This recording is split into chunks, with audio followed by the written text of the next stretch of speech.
안녕하십니까. 증시각도기 시청자 여러분, 대한민국 무역사로 여러분을 찾아뵙게 된 증시각도기 TV입니다. 오늘도 저희 대한민국 무역사를 안내해 주실 홍익희 선생님 모시도록 하겠습니다. 선생님 어서 오십시오. 예, 안녕하세요. 야, 저희가 이제 지난 시간에 한국이 어떻게 배를 만들었는지 이야기를 했었는데요. 70년대는 그야말로 굉장히 강력한 수출 드라이버가 걸렸고 거의 국력의 모든 것을 수출에 쏟아부었던 그런 시기라고 알고 있습니다. 진짜 거의 뭐 한 100배 가까이 수출이 늘지 않았습니까? 100배? 네. 진짜 전후무한 기록을 기록했는데요. 어떻게 그렇게 빠른 속도의 성장, 그러니까 세계의 유례를 찾아보기 힘든, 현대사에서 유례를 찾아보기 힘든 수출을 하게 됐는지 궁금한데요. 모든 역량을 거기다 집중을 했던 거죠. 예, 맞습니다. 그러니까 1970년대는 우리가 수출입국, 우리가 살 길은 수출만이 없다라는 생각으로 특히 대통령이 매달 수출진흥 회의를 주재를 했습니다. 직접 청와대에서 주재를 했기 때문에 대통령의 관심사항이나 그 목표가 그대로 관료조직이나 기업이나 산하기관에 전달되면서 하나로 똘똘 뭉쳐서 수출에 매진할 수 있었던 거죠. 그러니까 이제 거의 국시였네요, 수출이. 맞아요. 그때는 그랬어요. 네. 대통령이 매달 회의를 하니까 우선 지난달 거 챙겨야 되고 이번 달 거 발표를 해야 되고 또 다음 달 거 해야 되니까는 뭔가 이렇게 연속적인 흐름을 가지고 이제 추진을 해나갈 수 있었던 거죠. 처음에는 사실은 청와대에서 상공부 관리들하고 코트라 사람들하고 해가지고 수출진흥 회의가 시작됐는데 나중에는 회의를 하다 보니까 이거 다른 부처의 협조를 구할 사항이 많으니까는 수출진흥회의에서 수출진흥 확대회의가 돼. 그 확대가 되면서 부총리 이하 모든 장관들을 다 참석시킨 거야. 그리고 관계되는 그 유관기관 장들서부터 필요하면은 공화당 사람들, 당시 그 다음에는 그 기업 사람들 해가지고 말 그대로 이제 확대회의를 하게 됩니다. 그래서 수출진흥 확대에서 올라오면 거기 전 강요들이 다 있기 때문에 거기서 해결이 안 되는 사항이 거의 없어. 그리고 이제 그거를 당시는 이제 상공부가 주도를 했기 때문에 그 당시는 상공부 파워가 가장 셌어요. 오히려 지금의 이제 경제기업이나 재무부나 뭐 이런 다른 부서보다도 상공부 직원들의 파워가 굉장히 컸고 박정희 시대에 수출진흥 확대가 152차례 열렸는데 특별한 경우가 아니면 대통령이 항상 참석을 해서 147번을 대통령이 직접 주재를 했어요. 그러니까 대통령이 하나하나 챙기니까는 밑에서 그거를 뒷받침하지 않을 수 없지. 그래서 예를 들어서 이거는 수출 문제뿐만 아니라 우리나라에 관련 과학이나 연구하는 행정조직이 있어야 되겠다라고 해서 과학수처 같은 거 생긴 것도 수출 확대해서 결정이 되는 거야. 이건 그럼 필요한 부처를 만들어라 이런 식으로. 1967년 5월달 그 달의 주제가 공급 부족이었다는데 공급 부족을 해소하기 위해서 몇 가지 나온 안 중에 그 금융 지원이 있었어. 당시에는 그런 금융 지원 같은 게 굉장히 큰 페이버거든요. 그래서 그걸로 인해서 그 다음에는 수많은 수출기업이 탄생합니다. 그 중에 하나가 대우의 김우중 탄생하는 거예요. 그 다음에는 수출을 하기 위한 모든 아이디어가 동원되다 보니까 예를 들어서 기업이 외국으로부터 이제 차관이나 이런 걸 얻어오면 그 상환을 국내에서 번 돈으로 갖게 하는 게 아니라 수출해서 번 돈으로만 갖도록 의무화시키는 거야. 외환을 빌렸을 때. 그러니까 차관을 얻으려는 기업들은 무조건 수출에 뛰어들어서 수출을 하게끔 제도적으로 만드는 겁니다. 그런 식으로 만들고 모일 때마다 주제가 하나씩 있어가지고 이번에는 상품이다 혹은 이번에는 지역이다 이번에는 뭐 전시다 이번에는 이렇게 하나하나 디테일한 제목을 줘요. 그 날에 만나서 집중적으로 논의할 거. 그런 걸 통해서 예를 들어서 출상품이 확대되고 수출 지역이 이제 다변화되면서 필요한 애로사항, 예를 들어서 적성 국가들하고 교육할 적에 어떤 보안 관계상 그런 것들은 어떻게 풀어야 되는지 그런 게 모든 강요가 다 있으니까는 거기서 다 조율이 되는 거예요. 이렇게 듣다 보니까 이게 나라가 아니고 하나의 기업처럼 움직였네요. 그렇죠. 하나의 사실은 종합상사 사장이 그러니까. 대통령인 거예요. 종합상사 사장. 나라 자체가 무슨 진짜 종합상사 기업처럼 임원회의지 이게 무슨 강요회 그런 분위기래요, 정말. 그래서 간격의 100억 달러 수출을 1977년에 이루어냅니다. 그리고 그 해에 1인당 우리 GDP가 1000달러가 넘어. 당시로서는 아주 대단한 쾌거예요. 이거를 대통령이 시사를 하면서 10억 불에서 100억 달러 수출하는데 서독은 11년 걸렸어. 일본은 15년 걸었어. 네. 그런데 우리는 7년 만에 네. 했어요. 그러니까 우리가 대단한 서독이나 일본보다도 훨씬 그걸 앞당겨서 한 거예요. 요즘에 저희가 이제 산업 제품 만들면 경쟁 국가를 어디로 할까 하면 역시나 독일, 일본인 것 같아요.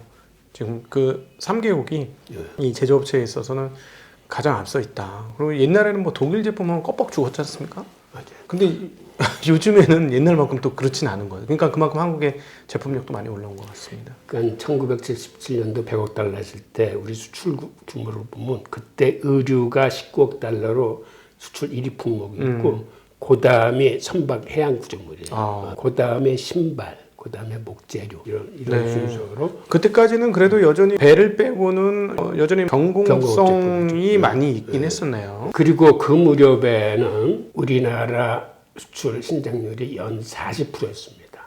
대단한 거죠. 연 40%는 정말 대단한 거죠. 아니 이게 일종의 ROE인데 기업 중에 ROE 40%라는 게 없거든요.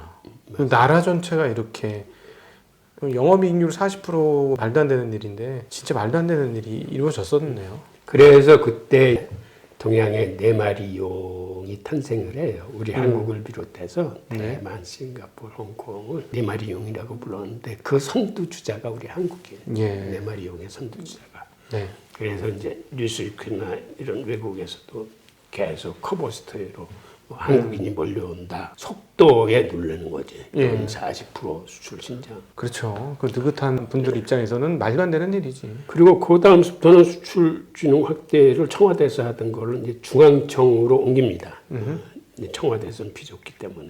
네. 그리고 거기서 사실은 모든 중요한 것들이 거의 다 결정이 돼. 사채 동결이라거나 이런 것부터. 네. 그 다음에 회의를 하고 난 다음에는 코트라가 수집한 전시품들을 강요들이 쫙 이렇게 관람을 해요. 해외에서 우리가 수출할 만한 제품이 무엇인지 코트라 직원들이 하나하나씩 잡았던 거를 그 수출을 확대를 하고 나서 다 이렇게 전시를 해서 보여주는 거. 그럼 우리 이거 한번 해보자. 뭐 이런. 맞습니다. 네.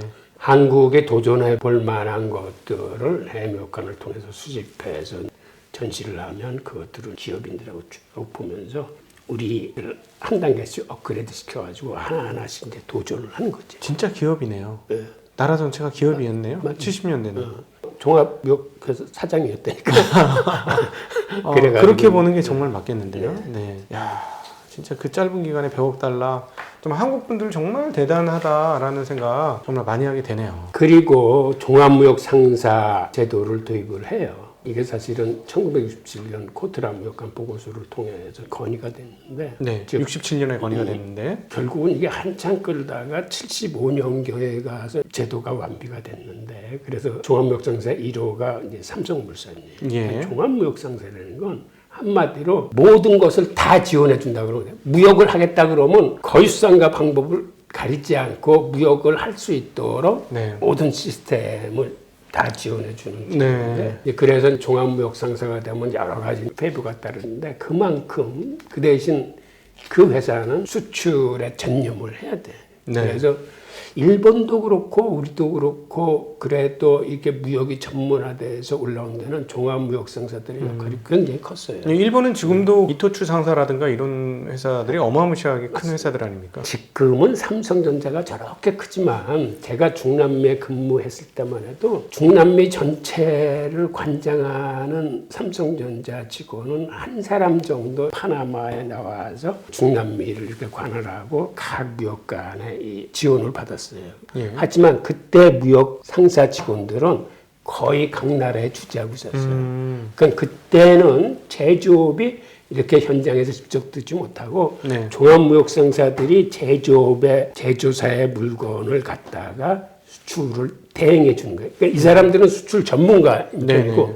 제조업에 몸담고 있는 사람은 그때까지는 수출이 어떤 전문적인 영역에 대해서 거기에 잘 몰랐기 네. 때문에 네. 그 모든 거를 종합무역상사 직원들이 해줬어요. 네, 그렇군요. 그래서 사실은 많은 도움을 받았죠. 그래서 지금은 삼성전자가 워낙 커져가지고 각국에 그 법인들이 있고 다 해나가지만 70년대, 80년대까지만 해도 다 종합무역상사 직원들이 해줬어요. 그리고 대통령이 이렇게 하나하나 다 챙기니까 우리나라 무역 시스템이나 통계 자료가 빠르지 않을 수가 없어요. 우리나라 수출 통계는 그 다음날 말일 다음에 일일이면 딱 나옵니다. 월말 다음날. 세계에서 제일 빨라. 맞아요. 이런 나라가 네. 없어요. 네. 다른 나라도 이런 줄 알고 통계를 요구하는 사람들이 있는데 네. 이건 대한민국이 유일해요. 네. 그러니까 주식 시장에서도 한국 수출입 동향 보고 이거를 일종의 바로미터로 봐서 일종 무슨 경기 선행 지수처럼 세계 경기 흐름에서의 바로미터로 한국의 수출입을 보는 그런 투자자들이 있습니다. 그리고 정부가 80년대 들어와서는 환율 제도를 바스켓 제도로 바꾸면서 이게 플렉시블하게 될 뿐만 아니라 상황에 맞춰서 환율이 평가절하가 되면서 수출 업체들이 많이 덕을 보게 되고 그 통해 수출에 대한 활력이 더 불어납니다. 처음에 이제 뭐 옛날 10원에서 100원으로 넘기고 100원에서 200원으로 넘기고 했던 것처럼 또다시 이제 달러 대비 원화가 약세. 그래서 1977년도에 100억 달러 했을 때 그게 이제 어느 정도의 수준이냐면 전 세계 무역량의 1%예요. 그때 이제 시장 점유율을 1% 차지했고 그 당시 수출 품목이 한 1200개, 수출 대상국이 133개. 그렇게 수출 품목이나 수출 대상국이 늘어났다는 건 매월 수출진흥회의에서 같이 고민하고 해난 결과죠. 그러니까 7년 만에 우리가 100억 달러를 돌파할 수 있었어요. 네. 그 상태에서 볼 수 있었던 거는 1970년대는 정말 우리가 수출에 목을 메고 수출만이 살 길이라고 해서 나라 전체가 똘똘 뭉쳐가지고 수출 품목 늘리고 수출 지역 확대하고 하면서 그렇게 매진해 왔던 게 오늘날 수출의 어떤 기반이 되고 80년대 이후에 들어와서부터는 나름대로 이제 기업이 스스로의 탄력을 받아가지고 스스로 성장할 수 있는 이러한 체제를 갖추고 있는 게 1970년도에 우리 수출진흥 그 확대 회의였어요. 예. 그러니까 이제 장하준 교수가 이제 사다리 걷어차기라는 그 책을 쓰면서 선진국들은 자기가 어느 정도 업력이 되고 능력이 되고 기술이 되면 사다리를 걷어차서 다른 나라들이 못 올라오게 하는 그런 경향이 있다고 하면서 자원 배분을 어떻게 하느냐 하는 게 상당히 중요하다라고 얘기하면서 기본적으로 이제 약간 장하준 교수 같은 경우는 경제학 쪽에서는 진보 경제학자 쪽으로 조금 넘어갔는데도 불구하고 이 박정희 산업정책에 대해서는 상당히 긍정적으로 얘기를 하고 자리 잡게 했다라고 해서 사람들이 장하준의 성향하고 이건 좀 신기하다 막 이렇게 얘기를 하는데 바로 지금 저희가 알아보고 있는 이런 과정들로 인해서 우리가 독립적 수준의 어떤 수출입 역량을 가지게 되고 그래서 이제 본격적으로 나라 전체가 경제적으로 크게 발전하는 그런 과정을 겪었기 때문에 장하준 교수가 그런 얘기를 하는구나 하는 걸 다시 저도 사실은 거기에 동의를 하는데 우리가 너무 수출 지상주의에 매몰돼 있다 보니까 사실은 조금 다른 시각을 가져야 될 것들이 있어요. 뭐냐면 관료들 사이에서는 평가절하는 선이야. 절대선이야. 이건 수출을 늘리는 거고. 환율 평가절하, 원화 약세. 그 다음에 수출 기업한테 페이버를 주고 그들한테 특혜를 주는 건 당연한 거야. 그래서 우리 전기요금 체계도 산업용 전기는 지금 굉장히 쌉니다. 그렇죠. 지금 굉장히 싸죠. 네. 오히려 가정용에서 산업을 도와주는 시스템인데 그것도 이제 엄밀히 보면 중소규모나 영세기업은 오케이 하지만 대기업이나 이런 데는 아직도 국민들이 대기업을 전기세를 지원해야 되겠습니까? 외국 같은 경우에는 자체적으로 재생에너지 저걸로 나가면서 이제 하는 건데 우리도 이제 세계적인 흐름에 안에 도입해야 될 거고, 그리고 박 대통령이 이렇게 수출에 매진을 하면서 또 나름대로 그 공을 들여다봐야 될 분야가 의료보험제도예요. 의료보험제도를 처음에 했을 적에 이거 돈 많이 든다라고 재경부 직원이나 이런 각 부처에서 반대가 굉장히 심했거든. 예. 그래도 이거를 밀어붙인 게 박 대통령인데, 실제로 우리나라 의료보험제도는 참 잘 돼 있어요. 세계적이죠. 네, 미국하고 비교해 보면 정말 박 대통령은 정치적으로는 굉장히 과오도 많이 저지른 사람이지만, 네. 이 무역이나 경제는 나름대로 이제 그걸 보상하려고 했는지 모르지만 신경을 많이 썼고. 박정희 대통령에 대한 평가는 다방면으로 나오는데 사실은 이게 자유민주주의냐라고 했을 때는 상당한 의문을 갖죠. 그러니까 미국이 그렇게 박정희 대통령 처음에 쿠데타에서 나왔을 때 안 믿고 의혹했고 했던 것이 사실은 남노당 출신 아닙니까? 그러다 보니까 이게 사회주의 시스템이다 했는데 이제 그걸 벗으려고 애를 썼고, 그런데 경제 정책은 따지고 보면 국가주의였습니다. 전체주의였고, 자유민주주의라기보다도 국가주의적 성향, 전체주의적 성향을 가지고 이렇게 끌어왔던 거죠. 근데 이렇게 결과론이긴 하지만 뒤에 와서 돌아보면 이렇게 나라가 발전할 때 자원 배분 문제에 있어서 모두가 소리를 내는 민주적 방법으로 우리가 효율을 잘 뽑아낼 수 있을까 하는 데에는 사실 흔쾌하게 그럴 수 있다라고 말하기에는 좀 만만치는 않은 것 같아요. 뭐 그렇게 돼야 되겠지만, 그래서 사실은 이 국가주의라는 시스템이 뭐 지금에 와서 우리가 너무 국가주의에 계속 훈련이 됐다고 해야 되나? 길이 들어서 오히려 지금 나쁜 폐해가 있다라고도 볼 수는 있는데, 빠른 속도의 경제 성장이라는 측면에서만 보면 이런 국가주의적 성향들이 결국은 이렇게 빠른 경제 성장과 소위 말하는 보릿고개를 빨리 넘겼다는 거에 대해서는 그거는 인정 안 할래 안 할 수가 없는 것 같고, 지금 현재 한국의 경제와 산업 수준도 그것과 연계가 되어 있다라고 인정을 할 수는 있을 것 같아요. 네. 선생님, 제가 이제 감히 너무 많은 얘기를 하는 것 같습니다. 네. 예. 오늘 이로써 70년대 한국 경제가 수출에 얼마나 매진을 했으며 그것을 위해서 수출 확대 회의가 어떤 식으로 이루어졌는지, 한국이 정말 얼마나 일사불란하게 수출 중심으로 돌아갔고, 그래서 수출이 그렇게나 빠른 시간 안에 세계 역사적으로 유례를 찾아보기 어려운 매년 40%씩 성장을 하면서 어떤 나라도 이룰 수 없었던 10배의 수출 성장을 어떤 식으로 이루었는지에 대해서 우리 홍익희 선생님과 함께 재미나게 이야기 나누어 보았습니다. 함께해 주신 여러분 진심으로 감사드립니다. 인사드리겠습니다. 감사합니다. 감사합니다.